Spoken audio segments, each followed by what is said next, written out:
Guten Tag. I am very, very honored to be here. Your Highnesses, Kurt Lieber, thank you for the fantastic invitation. It's a fantastic conference and I am learning a lot. I'm going to talk about free markets solving environmental problems. For most people, that just doesn't compute. Surely environmental problems are, by definition, things that the market will not solve. That's the way most politicians, most policymakers see it, that the environmental problems we face are not open to the solutions of the market. Indeed, they are caused by market failure in many cases. Even conservative politicians tend to reach for command and control, for top-down regulation and instruction as a way to solve the environmental problems they face. And this is because, they say, it is not possible to make a profit from saving the environment. But I think this is not really true. I think there are all sorts of ways in which enterprise, innovation, and experiment can come to help us solve environmental problems. And there are all sorts of ways in which lack of prices in environmental issues tend to deny us knowledge and the process of discovery in Hayekian terms. Things like, obviously, water conservation, where mispricing is often at the root of failure to conserve and allocate water in a fair way. I'm not going to talk mainly about climate change for two reasons.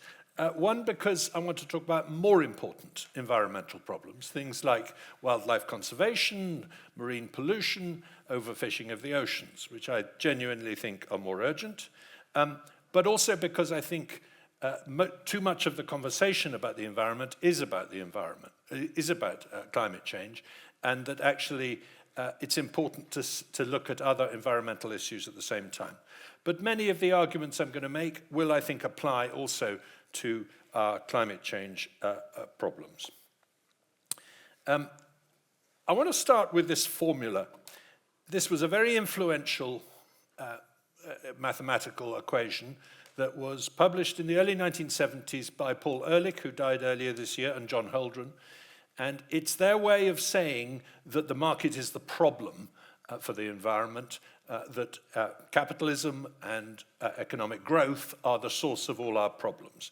They're saying that the impact of human beings on the environment is proportional to the population times the affluence times the technology that we have. And that's simply wrong.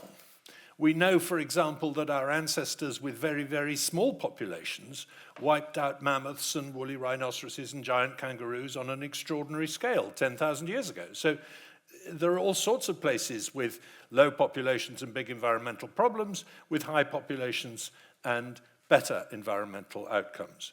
The same with affluence, the same with technology, as I will show. Ask yourself, why are lions declining, wolves increasing, and tigers at the moment roughly holding their own? And the answer is because lions live in poor countries, wolves live in rich countries, and tigers live in middle-income countries. It really is that simple. Poor countries are very bad at conserving the kind of habitats that lions need. Rich countries are rather good at conserving the kind of habitats that wolves need, and so on. This is the border between Haiti on the left and the Dominican Republic on the right. You can see that there is much more of a problem of deforestation in Haiti, which burns charcoal in power stations, whereas in the Dominican Republic, citizens are subsidized to use propane in cooking stoves, so they don't use charcoal from the forest even in domestic situations. So that's an example of technology and economic progress helping to save the environment. Deforestation shows a very regular pattern throughout the world. It gets worse until income reaches about $5,000 per capita, and then it gets better. It's not quite that hard and fast, but the correlation is surprisingly good. The richer the world, the richer the country, the more likely it is to be reforesting rather than deforesting. The big one for me is the importance of innovation in saving nature. The brown area on this chart is the amount of land devoted to growing cereals. That is wheat, rice, maize, and a few other cereals. And as you can see, we've hardly increased that acreage since the 1960s, despite a trebling of the world population. But we have trebled the amount of wheat, rice, and maize that we harvest. That's the green line. And as a result, because of improved yields per acre, per hectare, we have spared an enormous amount of land from the plough that would otherwise have had to be cultivated and instead is now available to be, well, what you like, golf courses or nature reserves, whatever it is, or forests. So I want to run through 5 examples of the free market coming to the aid of the environmental problems. They're not all sort of pure free market, but they have elements of it in it. The first is simply to talk about the free world versus the communist world in terms of their impact on the environment. The second is pollution mitigation by emissions trading. The third is the fisheries, ocean fisheries, and how to manage them. And the fourth is the idea of the technical fix, technology coming to the solution of environmental problems, as exemplified by something called the Great Ocean Cleanup. And then I want to spend most of my talk talking about wildlife, partly because it's been a long day and it's a hot room, and I think you deserve to see some pictures of pretty birds. So the environmental record of communism is not good. It's worse than that of capitalism. The Soviet Union drained the Aral Sea. It spilled so many toxic chemicals into the Volga that the river sometimes caught fire. In China, they slaughtered all the sparrows to try and get rid of pests, and that caused outbreaks of insects. And they supported the wildlife trade in ivory and rhino horn. There is also to this day widespread toxic contamination from rare earth mining. And the point is, of course, that the reason for this failure in the socialist world is that there is no accountability to the population through democratic or commercial means. And that makes governments immune to protest, litigation, persuasion, and indeed the skin-in-the-game effect of private ownership. By contrast, in Western Europe and North America, the cleaning up of, for example, rivers has largely been driven by consumer interest expressed through various forms of market. The next issue I wanted to touch on was the trading of emissions. When the Soviet Union collapsed, there was a brief moment in the 1990s when politicians in the West were suddenly much more open to considering market mechanisms as ways of solving environmental problems. And this reached its best point in the 1990 Clean Air Act in America, which had the aim of reducing sulfur dioxide emissions from coal-burning plants in America. And the effect of introducing an emissions trading scheme rather than a threshold limitation and technology specifying regulation was really rather spectacular. To quote from a study of this, with a phase-in beginning in 1995 and culminating in 2000, the statute capped aggregates SO2 emissions at the nation's 3,200 coal plants and created a market for firms to buy and sell government-issued allowances to emit SO2. By 2007, annual emissions had declined below the program's 9 million ton goal, a 43% reduction from 1990, despite electricity generation from coal-fired plants having increased more than 26%.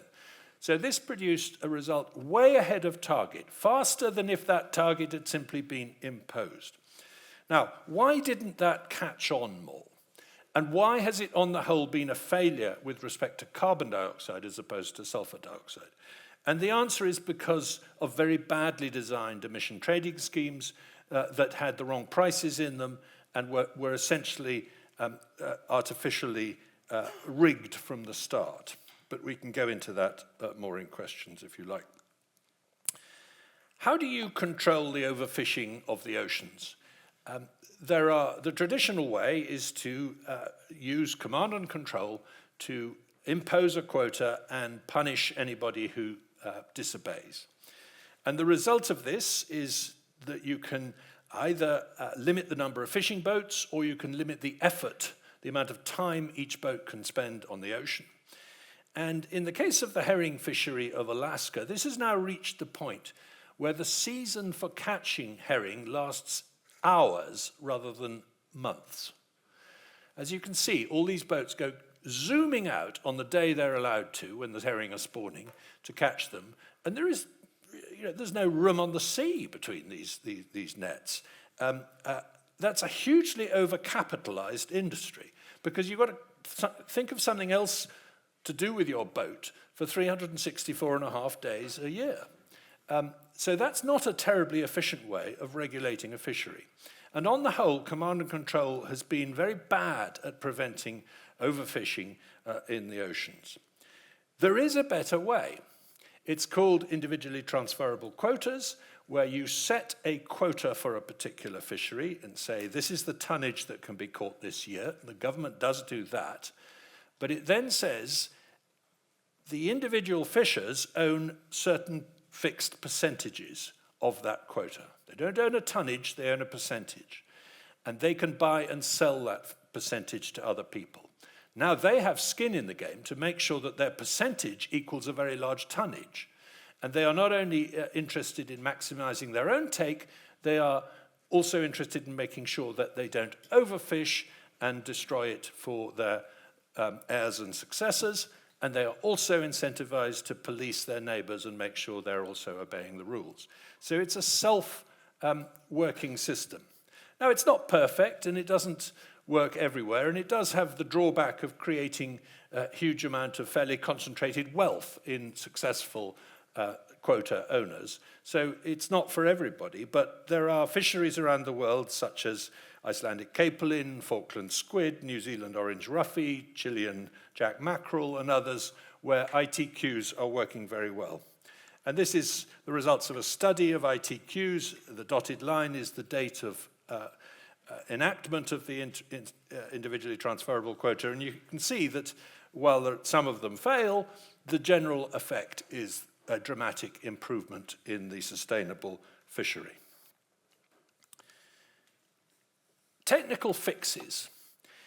The albatross was getting seriously decimated by long-line fisheries in the Southern Ocean until some years ago.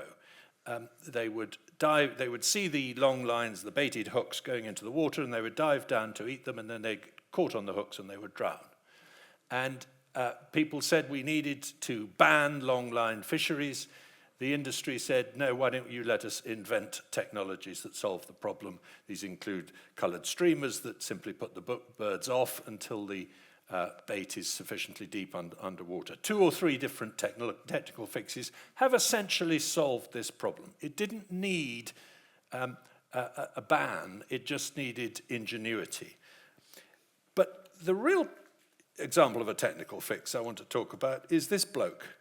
He's called Bojan Slat. He's a Dutchman of Serbian origin. He went diving as a teenager in the Mediterranean and was shocked by the amount of plastic he saw in the water. And he said, why isn't somebody doing something about it? So his parents said, well, you do something about it. So he did. And he has set up the Great Ocean Cleanup, and he has raised the money to do a series of experiments to see what he can do to both collect plastic in the ocean and in the rivers flowing into the ocean. And he's entirely commercial in one sense, in that he wants to recycle the plastic and sell it as products and things like that, but it's not going to make money. Nonetheless, he is approaching it as an entrepreneur, and I think that's the point that one needs to think about. He has by this year just announced that he's intercepting 97% of the plastic that goes down Guatemala's Motagua River, and he is on target to stop 1/3 of the plastic that gets into the ocean by the year 2030 through his own work alone. That will cost, he reckons, about $100 million a year. It's a lot of money, but it's 1/5 of Greenpeace's annual budget, just to put it in context. Yet, here's the problem. When I talk to Boyan about this, he says, why do they hate me? And what he means is, why do the environmentalists hate him? Because they really do. They savage him on social media, saying it's not what he's claiming too much, it's not going to work. And what they really hate is the fact that he's solving the problem. The problem is very lucrative for them. It enables them to raise money, but he's solving it. And he's making it more respectable for us to go back to using plastic. Because if it's not getting into the ocean, we don't need to worry about it anymore, and we can start using plastic products again. And they don't want that, because they think that we shouldn't be doing that. And that's quite a common problem. There's another entrepreneur called Michael Stevens who's invented a bio-oxidegradable plastic, which could replace plastic almost overnight. But both the plastics industry and the environmentalists hate him. And so does a rival biodegradable plastic producer, which makes it from plant material, whereas his is made from fossil fuels, as it were. Again, the problem is they don't want to make plastic okay. That would be a disaster for them. So there is this opposition to inventing technical fixes. There is one of his interceptors in a river catching the plastic. Wildlife conservation. I took this photograph in Kenya. It's not in a national park, it's in a private reserve. And there are a number of private reserves in Kenya where you can have photographic safaris that are much less crowded than you would get in a national park, and almost as good, perhaps even better. And that's an example, I think, of private enterprise coming into conservation. But Kenya bans hunting. There is no hunting allowed in Kenya of any kind. And as a result, the only opportunities are for photographic safaris. And the problem with photographic safaris is that 40 people can photograph the same lion, whereas with hunting, 40 people cannot shoot the same lion. And so photographic safaris tend to create honeypots of wildlife conservation where almost everybody descends. Something like 95% of those who go on safari in Africa go to 3 places: the Masai Mara Serengeti in Kenya and Tanzania, the Okavango in Botswana, and the Kruger National Park in South Africa. Hunting, on the other hand, is preserving a vastly greater acreage in southern Africa, not in Kenya, obviously. So in 1991, the South African government privatized wildlife. It belongs to the landowner now. And the result of that is that whereas there were about 500,000 wild game animals in South Africa in the 1970s, there's now about 25 million. And 85% of those animals live on private land, and about 85% of that land is commercially managed for hunting.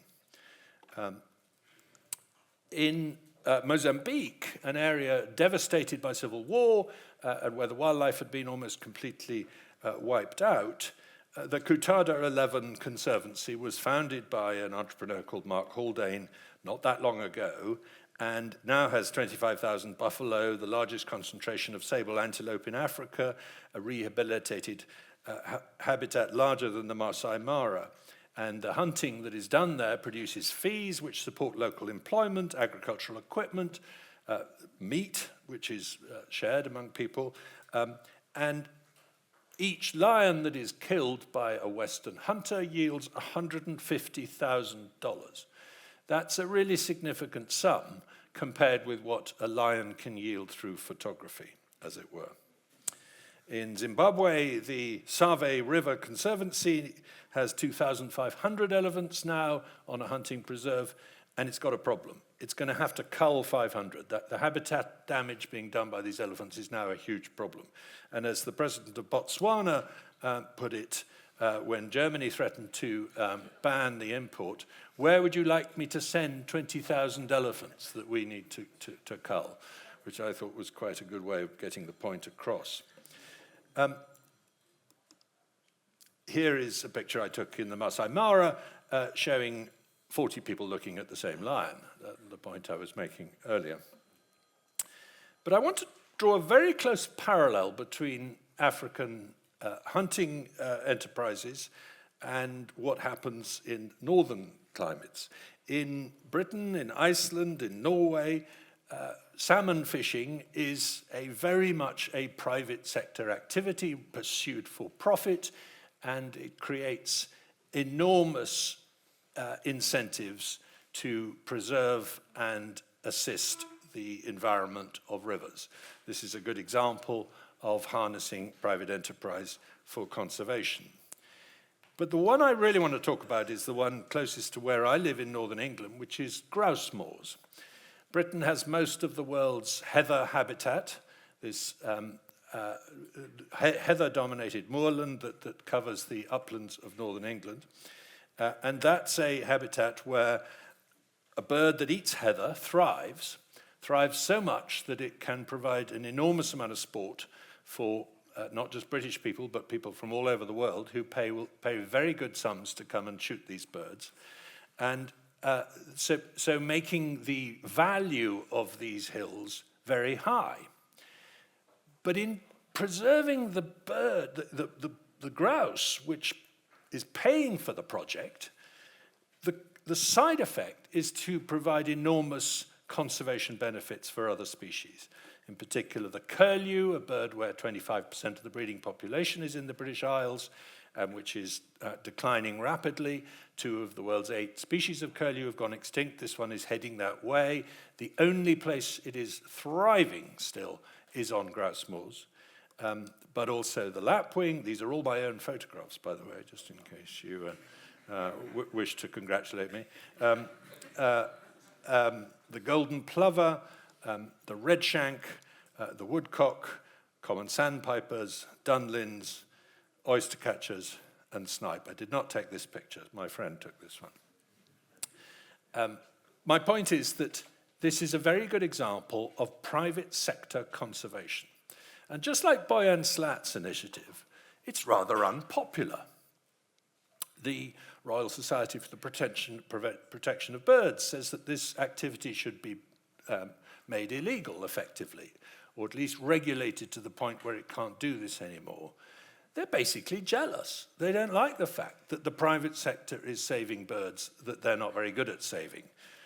On their own reserves in Wales, the RSPB has largely presided over the extinction of the curlew. They're down to 1 pair on their flagship reserve, which has enabled them, admittedly, to get a £3 million grant to save it.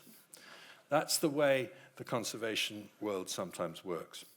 But above all, I just want to end with my favorite bird on these moors, which is the black grouse, the berghoen, which has these wonderful dawn rituals where the males gather together in one place and beat the crap out of each other for an hour and a half and then have sex. And it happens at dawn, and I've got a very short video. Will it play, do you think? Anyone know how to click it? Well, probably if I click it again, it'll play. No. Never mind. Merlins, falcons also breed on these moors. This is a brood of merlins that we were ringing so as to find out what happens to them when they leave the moors in the winter, but also butterflies and lichens, even adders. And some of the information here about British moorland, that we're talking about 350,000 hectares of globally rare habitat being preserved by the private sector, helping to reduce the risk of wildfire, employing 173,000 people, generating £3.3 billion of revenue, and storing a huge amount of carbon. So, ladies and gentlemen, the private sector can indeed, through market mechanisms, make significant contributions to saving the environment.